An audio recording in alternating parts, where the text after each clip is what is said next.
Hey, welcome to another episode of Your Faith and Health Community. I'm your host, Pastor Jackie Jackson, and as always, on behalf of myself and the producer, Anita Alexander, we want to thank you for taking out time from your day to spend with us. We hope that we give you some information that will definitely improve your quality of life. Now, before we jump into the show, because we have a very special guest, I'm going to say it, you probably already said it, healthcare. Have you got enrolled in health insurance? In other words, do you have Medicaid or do you have marketplace insurance? Medicaid, year-round, open enrollment, never closes if you are single with an income of $16,223 or less. That makes you eligible. Well, actually not just eligible. That means that you have to apply for Medicaid because you're not eligible for the marketplace. Now, if you're a family of four with an income of $44,500 or less, that makes your family, your whole family, Medicaid eligible. Now, if you don't follow those guidelines, and you can go online and see what those guidelines are, you are looking at going to the marketplace. That's to www.healthcare.gov, where you will go in, pick your own insurance that's going to work for you. Some have dental, some don't. Some have vision, some don't. But you can go in and you can look. It's important that you do it. Now, you're used to me talking about healthcare for a while, and you're probably going, please keep going, but I'm going to cut you off right here. I'm done with the healthcare because I want to get to our guest, Mr. Deron Hunter, actually Deacon Deron Hunter. And Deron has an organization called Future Ambassadors, Inc., and he does a lot of awesome work with the young people in the communities, and especially a lot of the young people that go to Euler, that's Euler Elementary, which is down in Lower Price Hill, where he mentors, where he takes them on college tour visits, as well as other kids from different parts of the city. But I know that he has a strong passion for Euler. So let's just jump right into this. Deron, I want to thank you, first of all, for taking out time to come out and talk with us. I want to give honor to God for allowing me to be here in this opportunity, and I appreciate the invite. I'm excited to be here. Awesome, awesome. And also because we're wearing our shirts, so we work together through the City of Cincinnati Department of Human Relations, Community Outreach Advocates. And so even though you have this organization that you formed, you also will combine things with the outreach team along with your organization to give the kids a whole, just a whole array of opportunities and things to get involved with. So why don't you tell us about Future Ambassadors and exactly what that is? Well, the main job that we focus on, number one, I want to be a community outreach advocate. It all ties in, which is one reason I started my Future Ambassadors program, because I saw a need that a lot of the violence and a lot of the things that we were seeing in the streets were our young people killing each other. So I have a real passion for our young people to try to do something positive with their lives. So out of that birthed the Future Ambassadors, where I decided that I would take middle-aged kids, middle school age kids, and try to get them to try to do things in a more positive manner rather than being out on the street, standing on the corner, looking for things that get them in trouble. Trouble is easy to get into, but it's really, really hard to get out of, and we both know that from firsthand experience. So what I wanted to do was try to put them in an environment that was very conducive to the things that would get them to think about, okay, what is it that I really, really want to do with my life? Because sometimes you may get one shot, sometimes you may get two, and every now and then you may get three. But we can't lean and depend on that. And that's why I tell them, when you choose to do anything, always start out with plan A, but always have a plan B. So Future Ambassadors itself, the first thing I wanted to do was try to get people involved that were passionate about what I'm doing, as I was. People that wanted to see our young people go on college tours, just get out of the community and let them know that this is just a small piece of your life right here. This is just a small piece. The world is much bigger than where you live. So a lot of young kids, when we first took our first trip, we went over the bridge to Kentucky, headed to Morehead State University, and they didn't know where we were. And for somebody that might say, wow, that's unbelievable, well, yeah, it is if you've been there before. But we have kids that have not been out of our city. You know, so for me, that was very exciting to see them being excited about what we were about to do. So let me ask this, because there are a number of organizations around that deal with youth, rather at-risk youth, which sometimes you get organizations that want to focus more on at-risk. Sometimes you get the organization that kind of want to stay away from at-risk. But what about future ambassadors that separates it? And I know, because I've had an opportunity to be around you and to go on these trips and to watch the kids and the interaction and to see the life-changing that you are being able to help institute in these young people. But what is it about Future Ambassadors, Inc. that makes it different than some of the other organizations? The first thing I would say is that my whole focus is to make sure that our young men realize that they're special, that they are somebody, and they can be somebody. It's a mindset. We got to change the way our young people think. I've had kids tell me, Mr. Hunter, I'm not going to live to be past 18 years old. Well, we can't have that conversation. You can't have that conversation with me, because in reality that might be true, or you may be thinking, but in reality it's not true, because so a man thinketh, so is he. So if we can change the thought process of our young men and let them know, hey man, you can do anything you want to do. First of all, you got to give it a shot. You can't say what you can't do before you even give it a try. Even when I first step in a classroom, the first thing I'll tell them is, look, don't be so negative about what you don't know about. Let me explain why I'm here, and then you make a judgment on whether you want to come back or whether you want to be here, whether this is for you or whether it's not. But at least give it a shot. When we go on these college tours, the first thing I see, we went to Ohio State a few weeks ago. That's a very, very, very big campus. Over 100,000 people were there. So we have kids whose eyes were bigger than the moon. Okay, now and then we'll take another trip to a smaller college like Morehead State University, which is where I graduated from. You know, when I had an opportunity to do my college visits, when I went to those big schools like Indiana University, University of Michigan, and different schools like that, I found out that was too big for me at that time. But when I visited Morehead, schools like Morehead, Eastern Kentucky, Western Kentucky, and I said, this is something that I might be interested in right here. So I narrowed it down to my last two schools, which was Morehead and Eastern Kentucky, and I finally chose Morehead. I want our kids to understand you have a choice, especially if you do the right things. First, you're a student. In front of that word athlete, there's the word student. And sometimes we miss that. And I told our kids, when you walk in the classroom, I want my teachers to love me, not just like me. I want them to love me. But it's all about how I carry myself as a young person, whether they're going to like me or love me or help me. A lot of times when people see you trying to help yourself, they'll dive right in to try to help you too. And I'm one of those people, if I see you really wanting to do some things, and what I do about these trips also let me say this. I want to make sure all the trips are free.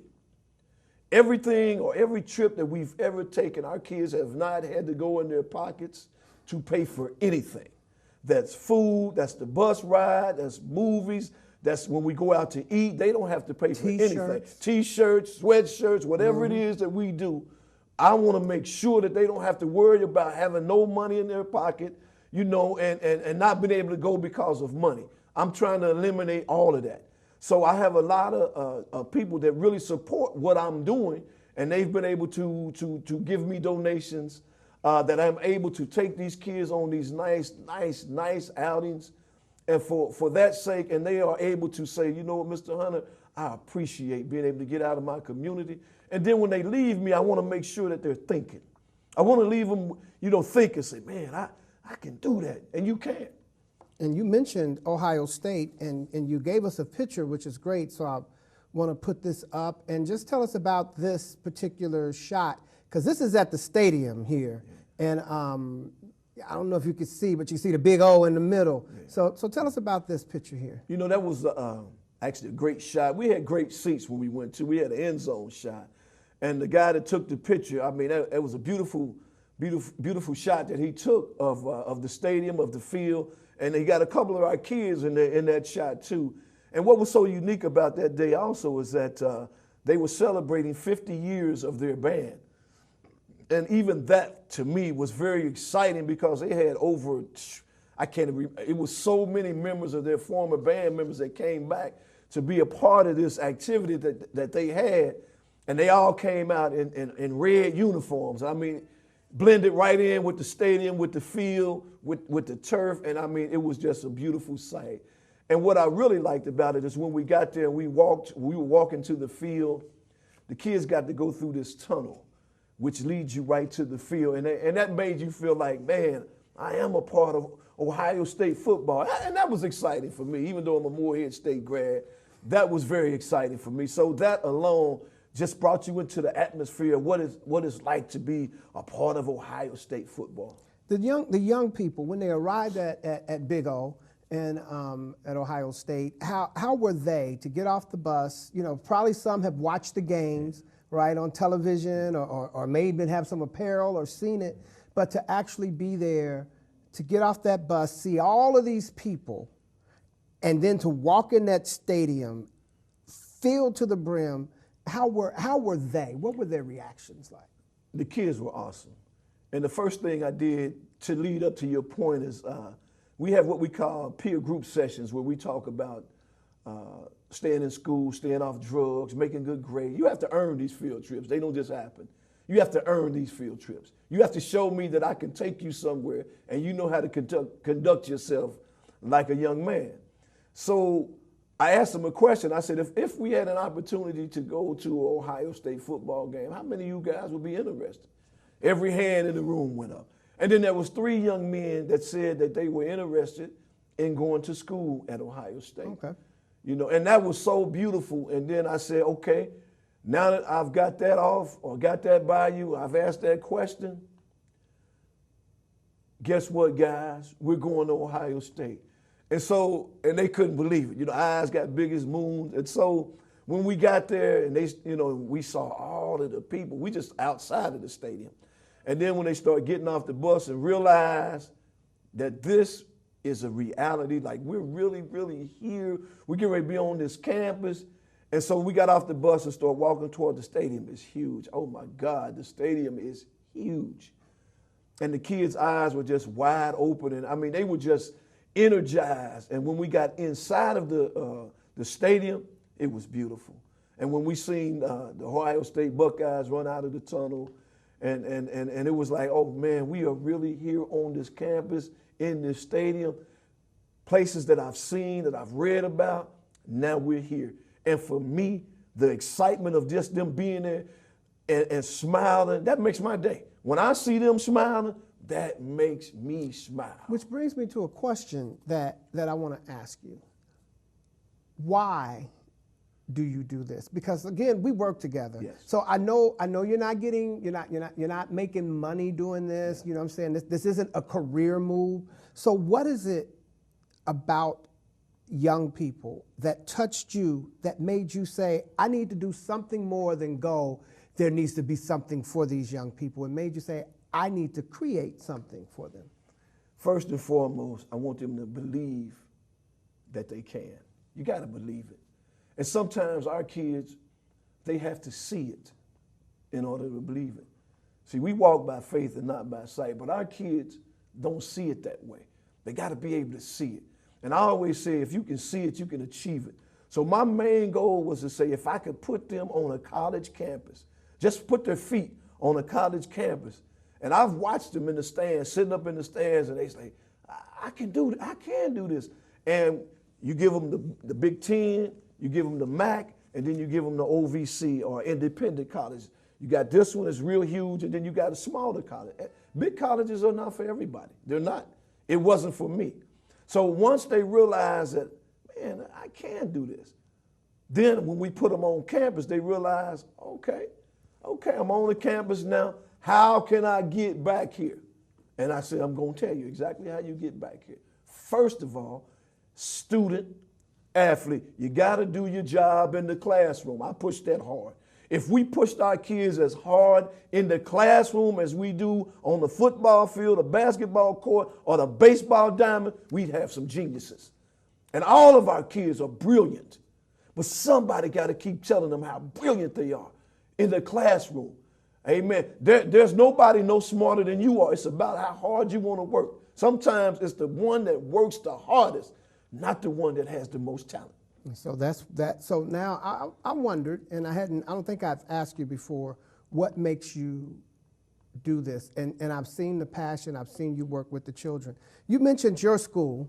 What is this picture right here? Where is that at? That picture there is an awesome picture. We were down to Moorhead doing a college tour. Mm-hmm. And actually, I had the opportunity to play football with a guy by the name of Phil Simms. And Phil played 14 years with the New York Giants after he left Moorhead. And so that was a locker room that he donated money enough for Moorhead to build a brand new locker room. And I wanted the kids to be able to see that and be a part of being in that locker room. And I asked him, I said, if you don't know who he is, just go Google him up, Google his name, and see the things that he did. He was a 2-time Super Bowl winner, But with all of that said, I just wanted them to know that, hey, man, all of this is possible. I come from a little town outside of Cincinnati called Lincoln Heights. I never thought I would be a person that would be back on this college campus. I'm on Moorhead's diversity board. I went from being a student to being on Moorhead's diversity, only African-American male on Moorhead's diversity board. And I feel good about that. I feel good that they asked me to even be a part of that. So I want our kids, not only did I go to school here, they recognize the things that I've been able to do since I've been away from that school, and they've invited me back. Right, which we're going to get to. Yes, sir. Well, they've invited you back a few times, but we're going to get to talking about something that's coming up real soon. But before we jump on that, I just want to know, so when you look at the community outreach advocates and then the work that you do with the future ambassadors, and sometimes, in all honesty, when I look, it's almost like you can't tell where one ends and the other begins because they overlap. And I know your passion, even with the outreach advocates, it's the youth. Yeah. And you take kids to the police academy. Talk about the police academy with these young people. I tell you what prompted me to even want to go and take the kids. I remember when I first started this job, we had to go to the police academy ourselves. Mm-hmm. And so what I learned that day was the day in the life of a police officer. And I was very impressed about what I've seen and what I saw and the things that they were doing, And I was like, wow, that's pretty positive, and that's pretty powerful too. And to be put in those scenarios that a policeman was put in, and you have to make a snap decision and realize that it could cost me my life or my partner's life or somebody in the community's life. And so again, before I talked about our young people, especially our young men are dying so young, they're shooting each other, they're killing each other. And it's like we've gotten immune to that. I don't want our young men to get immune to that. I don't want them to think that that's normal because it's not. I want you to understand that you being 12 years old, being 14, all you're supposed to do is be able to go to school, have a good time, and enjoy what it is your peers around you. That's what you're supposed to be doing at 12. Playing ball, doing your homework, not chasing girls, playing ball, doing your homework. And so I thought about it. I said, you know what? What would be nice if we could take our young people to the police academy and let them see the same things we saw. And I guarantee you it would change some of the thought pattern. It might not change everything, but it would change some of the thought pattern of our young men on how they see policemen. All policemen are not bad. All policemen are not good. But you can put that in any profession you want. Or just in humans, period. Period. You can bank that. So I've watched the kids a couple of times that I've been there with you when you've done that, and to hear the questions. Yes. And also the revelation of things that they may have seen on television or heard that may have not been true, right? So now you're getting it from the source and not just getting it, but they're showing you things. Remember they took them in and showed them the situation where the officer may have to go in with his weapon and how like you said, that quick split second thing can happen. But watching them, getting an opportunity, and especially for some kids in the inner city, to get the opportunity to have a conversation with a police officer that doesn't involve somebody being arrested or seeing a chase, but just to have a not necessarily one-on-one, but a straightforward conversation with police officers is really good for our children to get the opportunity, and seeing that is great. I know we're getting close to time, so I want to make sure that I hit this question, or you mentioned Morehead State University where you went to school. Yes, sir. And I have a picture that I need to make sure I give Anita so they could show back in the day when it talks about you, because you went to Princeton. Yes, sir. Right? And Yes, what did sir. you have, what was it, 20 yards or something you At Princeton, the only record I have left at Princeton, I had 5 touchdowns in one game. The 1,000 yards was at Moore. That was at more, but how many yards did you get that year? 1,001. And what were you? I was a running back. A running back. Yes, sir. 1,001 yards. Yes, sir. Yes, for in one single season. Yes, sir. Yes, and sir. so there's something coming up in the next few weeks down at Morehead. Yes, sir. That's the homecoming. Yes, sir. Right? Yes, But it's something special going on at homecoming. And I know you don't like to talk about yourself, but we're going to talk about yourself. Okay, so we got homecoming. Yes, sir. That's going to be October 20th. But they're doing something with you down there that day. What are they doing that day? Yes, sir. I got a phone call about 3 months ago, and one of the people from Morehead called, and she said, "Deron, we just came up with a new award that we want to, present to 2 people." They said this is the first time we've ever given it, and it's called the Most Notable Alumni 2018. And they said you were the first person that we thought about for this award. And they said, we've been watching the work that you've done in your community, in the streets with the young people. I've been taking kids to Morehead for 15 years. And so they say, we've been watching all the things that you've done with these young people. And they said, this award, you and a lady by the name of Denise Taylor will be the first recipients of this award. And for the first time, we were talking on the phone, and I was just speechless. And she said, "Oh, Deron, I've never heard you speechless before." And I thought that was really funny. And I told her, I said, "I'm honored, I'm humbled, I appreciate it." I said, "But all I want our young people to know is that you can achieve this. This is not," I feel like by me taking them down to the school and the school seeing the passion and the love that I have for these young people, that was all a part of this award, because I want them to be, and I told them, I want my kids to be a part of this award. When I receive it, I'm gonna make sure I mention them, because without them, there would be no me. I really love what I do. I really love the things that God has allowed me to do, because if it wasn't for Him, I wouldn't be in this position. And I thank God that I'm able to take these young people and show them all the things that they've dreamed about. It's just an arm length away. It's about how you think about it, how you prepare yourself. I've prepared myself for these moments. Everybody has some ups, everybody has some downs, everybody has some ins and some outs. Amen. But I'm one of the happiest people you're going to ever meet because of what God has done. It's no doing of my own. Amen. It's about what God has done. Amen. To put me in a position to sit here and talk to you and tell you about all the things that He's allowed me to do with these young people. And until I can't do it anymore, I'm going to take them anywhere they want to go. And you've got a lot more to do. And that's why people, I think it's the sincerity in you. Yes, sir. And that's why people are drawn. I've seen times where maybe something was supposed to go one way and it fell through.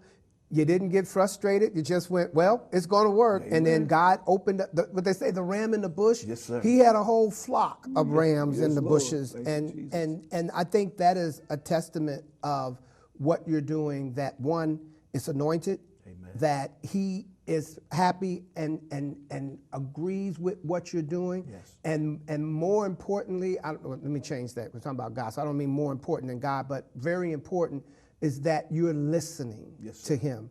Yes.